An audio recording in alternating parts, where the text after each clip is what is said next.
bop. All right.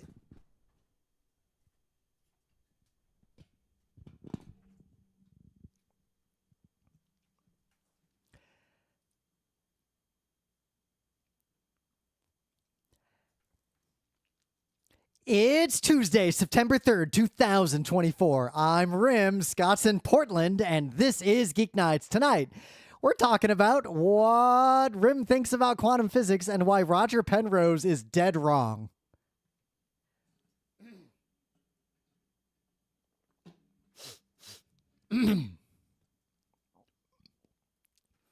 So yeah, we've had a bunch of hiati recently between Scott getting COVID, me getting COVID, a bunch of travel, a bunch of nonsense. And right now, I just get PAX, of course. If you were there, you saw Scott give a solo lecture. I hope it went well. I have not seen the video of it yet, but no one seems to have complained. But Scott's in Portland for the week, so I thought this might be an opportunity, as I threatened in a previous stinger, to do a little bit of Rim-centric content, because there's things stuck in my craw that I might talk about in my daily life, and I might talk about in many contexts, but don't really have a good outlet to talk about on Geek Nights, because these are topics that Scott literally could not care less about. So the experiment I want to try is over the course of this week, maybe every day. I got 5 of these lined up, so maybe I'll do one every day up through the weekend. But I want to do basically a mini, not really a video essay, but more like I'm going to walk you through my understanding of something and some idea I've got or something that's stuck in my craw. And my goal is to sort of work through these ideas together with all of you and either in follow-ups convince myself that I'm right, or more likely find out why I'm wrong and have a better understanding of this. So I got 5 of these, and I figured I'd start with the one that's probably the most challenging. So kind of the way I'm going to do this is each day I'm going to introduce one of these topics, do a short episode on it, and then based on, what I'm hoping for is that you out there, the listener, will either ask questions, say that you're interested in some part of what I had to say, or what I'm really interested in, point me at something that proves something I said dead wrong. Like, tell me where I'm stupid, tell me where I'm wrong, and whichever one of these gets the most engagement, I'm going to follow through very openly until I come to some sort of conclusion that I would hope that an expert would also stand behind.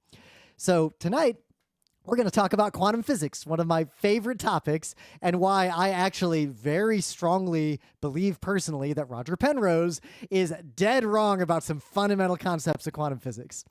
That's a pretty bold pronouncement for some guy making a podcast to make who has zero training in physics or quantum mechanics other than like getting through AP physics in high school, but and watching a bunch of Royal Institute lectures. But here we go. So to step back a little bit, I got interested in this topic primarily in middle school. I read Michio Kaku's Hyperspace, and it kind of blew my kid brain because up until that point, I'd heard of quantum physics, but I didn't think about it. And I really had this very classically driven model of the universe in my head. Like, I thought a lot about atoms and chemistry and that kind of thing, and I didn't really think much about quantum physics being interesting. And then I just read Hyperspace and got really invested in string theory, and it definitely sent me down that road that I'm sure some of you have seen or been down, especially in high school and early college, where you learn about biology, you learn about chemistry, you learn about physics. That's like the trinity of what most people in American high schools learn about. And there's always this perception that biology is really messy, and biology is sort of like the softest of those sciences, because then chemistry explains objectively a lot of those mechanisms of biology.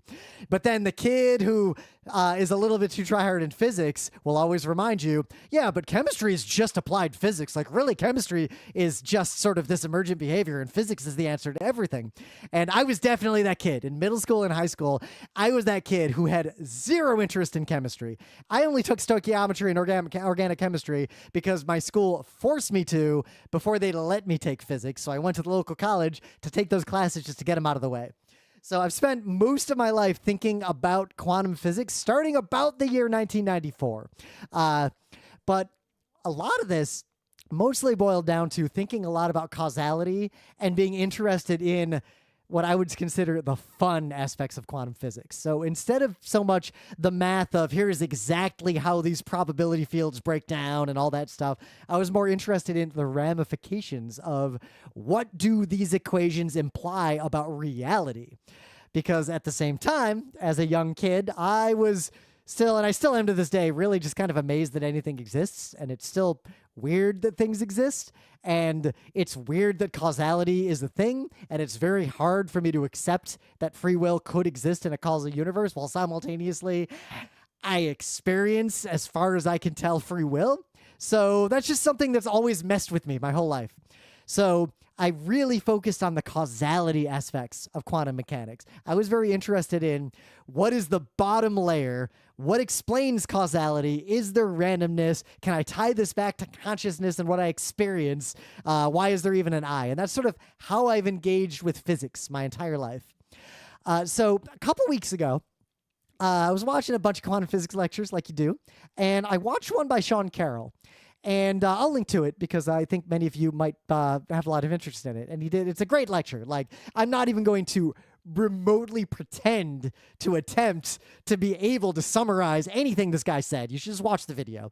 But the theme of this particular talk was that quantum physics as a profession, by and large, really doesn't like to engage with the practical or real-world ramifications of quantum mechanics. It's very much more focused on the applications of the equations, the predictability of results, but as soon as those results imply something like the many worlds hypothesis, which actually has a lot of evidence in favor of it, they don't really like to talk about that. And this guy really engages with that concept, and a theme of this talk is that if we truly want to understand quantum mechanics and we truly want to engage with the universe as it exists, we at least have to engage with the potentially earth-shattering or fucked up ramifications of the things that we're measuring in the universe.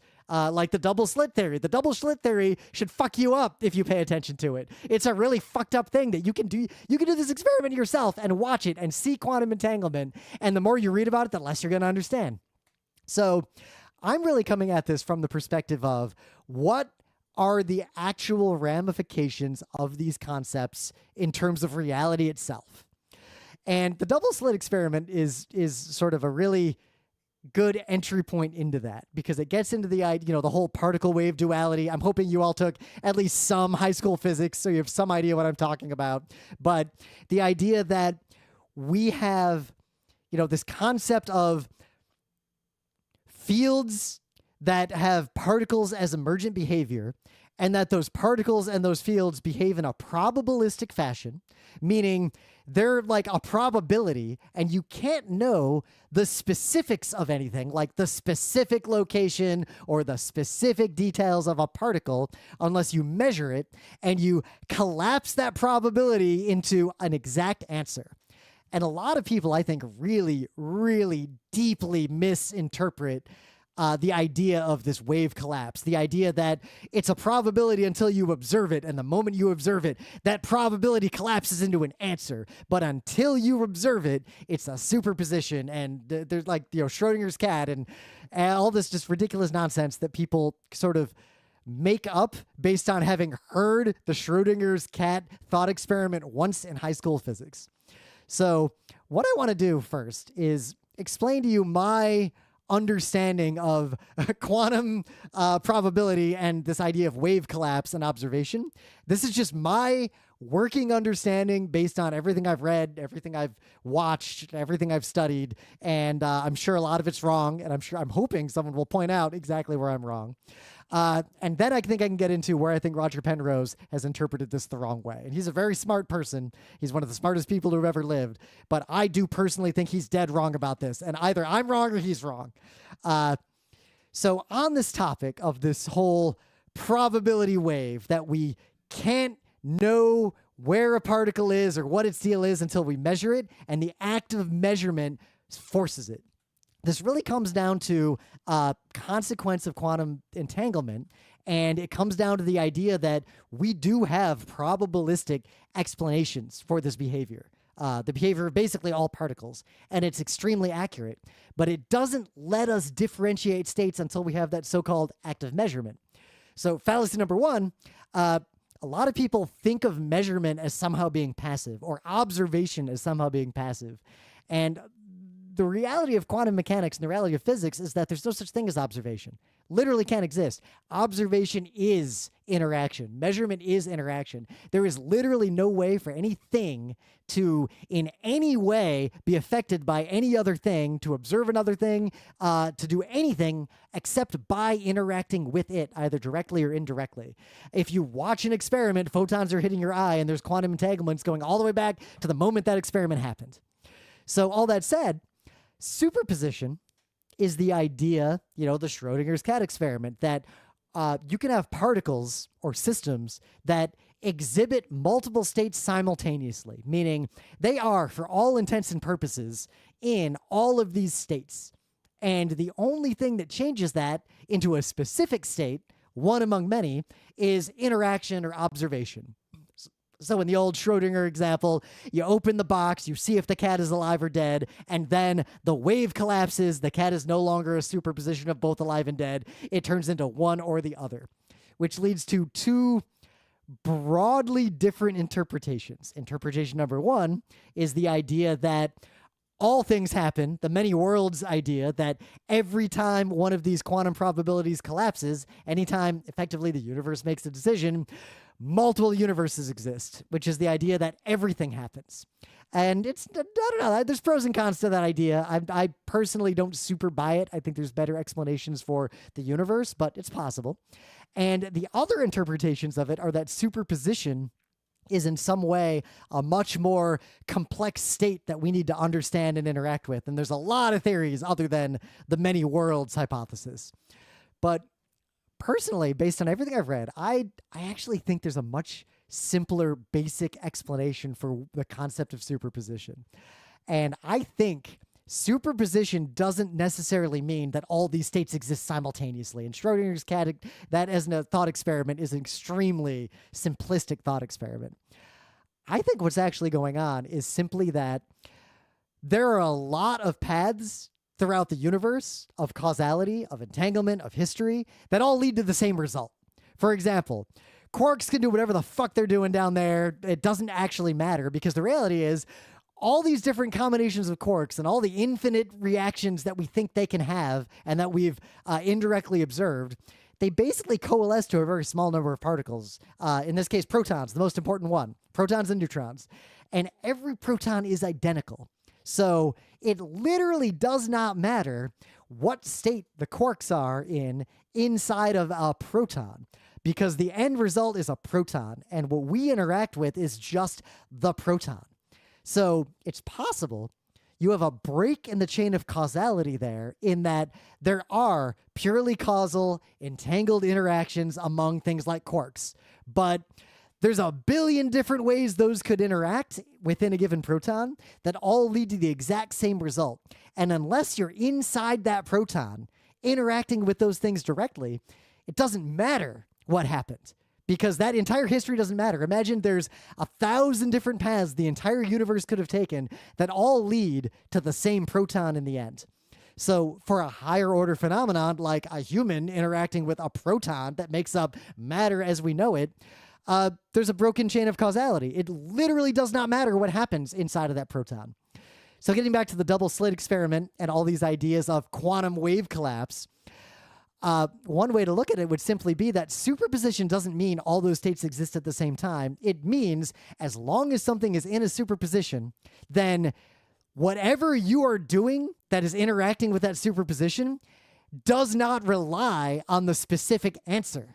It doesn't matter what state the cat is in. The universe is the same as far as you are concerned.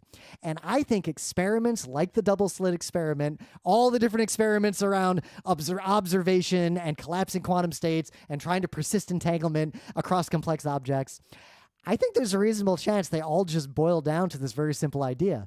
The idea that it doesn't matter unless you make it matter. So if you have a normal interaction, as far as most matter interacts in the world, none of these quantum states matter. So the superpositions don't matter. They might as well just be superpositions.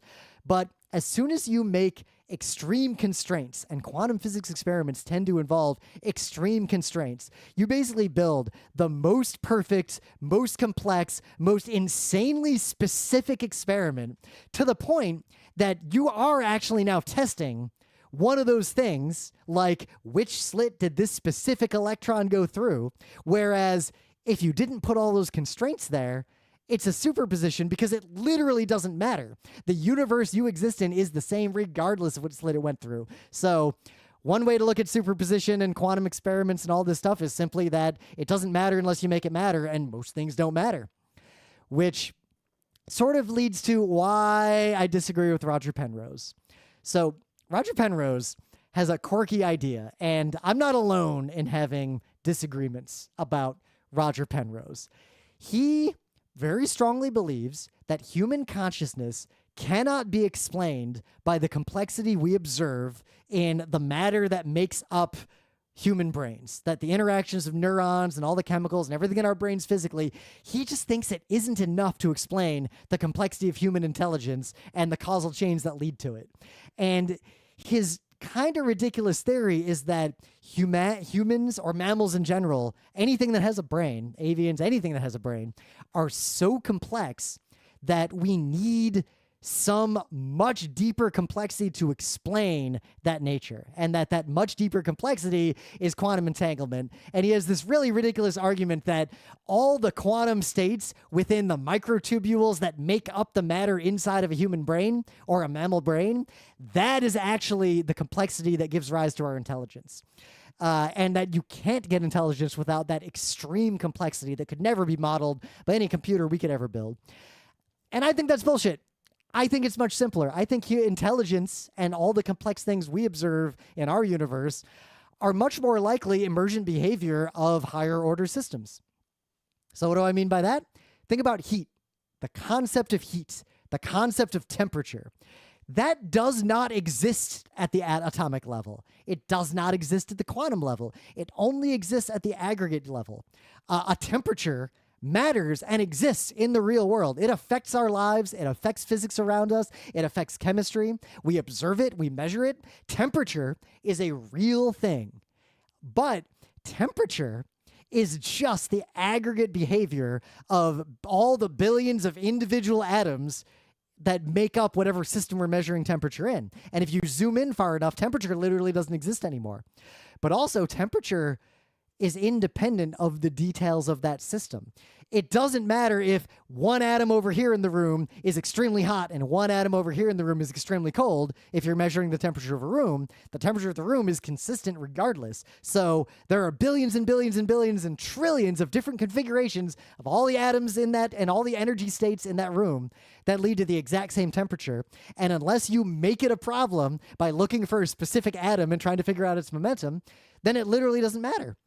Which implies that temperature, a complex, measurable behavior that is in causal chains of higher order phenomenon, like humans making a podcast or you sitting in your room right now listening to this thing, can exist and be causally disentangled from anything that is in the substrate that creates them. So you could have temperature created by something completely independent of atoms, and it would be functionally identical, and it wouldn't matter unless you tortuously made an environment where it did matter. So taking this to its logical conclusion, I forget who said this. I quoted a lot. I picked it up in a lecture somewhere. But this guy, the scientist, said, I'm quoting almost exactly, but I do not remember the guy's name. Life appears to be nothing more than a state of matter, just like plasma is a state of matter. So life or consciousness or any of these things we observe are possibly just observable higher order phenomena that are natural states of matter or states of these lower level phenomenon that aren't necessarily causally dictated in their behavior by the details of those states. So I actually argue the exact opposite of Penrose. I think consciousness is simpler than the quantum structures that make up the brain. I think consciousness is simpler than the physical structure of the brain itself. I think higher order phenomena collapse complexity into something that is much simpler, but simultaneously, those simpler states themselves interact with other simpler states, and you get very complex behavior at a higher order that is now almost completely disentangled from the quantum mechanics that underlie everything. The analogy I use when I've talked about this outside of Geek Nights usually is I like to talk about a hockey game. So imagine playing NHL hockey. If the world is purely classically causal, then literally everything that can and does happen inside of the hockey game impacts the result in some way. The whole butterfly flaps its wings and the future changes radically, chaos theory idea. So theoretically there, if you went back in time, somehow, time travel probably doesn't exist, but let's say you could go back in time.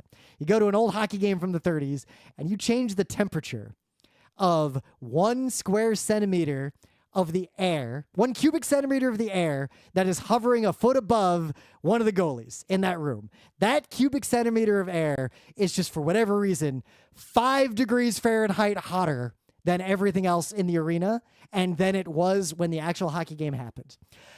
Chaos theory and hyperbolic space and all those ideas would argue that that very likely would radically change the future of the universe, not just the future of the hockey game. But I think, based on my understanding of quantum mechanics, literally wouldn't matter at all. Because as you get further from that hockey game, most of the impact of that hockey game was whether or not people got injured, which might have affected the future, who won the game, maybe the margin they won it by, maybe some sports betting around it, but none of this is causally tied back to, in any meaningful way, that cubic centimeter of air a foot above one of the goalies' heads. So one could argue, a hockey game is just an emergent behavior of this more complex, interaction of matter and atoms and consciousness and all this stuff. But 2, the details of the hockey game matter a lot if you're inside the hockey game, but as you interact with the hockey game itself as a unit, like if the hockey game is a proton and the details of exactly second by second what happened in the hockey game, that's like the quarks interacting with each other. Most interactions of the universe for all of history past that hockey game really only interact with the final score of the hockey game. And most of what happens in the hockey game doesn't travel that far into the future causally, very likely. So we could have a universe to where there are complex systems interacting at some level. Those complex systems eventually exhibit some sort of more simplified emergent behavior at a higher order, and there is minimal causality between these 2 layers. And there's just layers upon layers upon layers. Quarks to protons to chemistry to biology to life to sentience to what's going on in my brain right now. So instead of saying that you need this extreme quantum entanglement all the way down to the basis of the universe to explain human consciousness, I think human consciousness is really simple, and it's just this higher order behavior of a really complex system. And most of that complexity, all the different ways that complexity could go, by and large, lead to the same outcomes. So what does this mean? I don't know. I'm really curious what all of you think. I would be very interested if any of you have studied quantum mechanics. If you think anything I've said is stupid or crazy or wrong, you can point me at some research, and I'm going to share some of the research I've done along this. And depending on if and how much any of you engage with this Geek Night special, I'll do a second one on the same topic. And every time I revisit one of these topics, I'm going to get deeper. I'm going to do more research. I'm going to get more specific. But unless you engage, I'm not going to talk about quantum mechanics anymore. And the next episode, I'm going to talk about why I think the U.S. government needs a 4th branch. I like that. If Scott leaves you alone, you're going to make rants. Watch out. Then my theory on organizational decision-making, then the public option, and then process-first prioritization. Actually, that's kind of awesome. Very good. It's whatever's stuck in my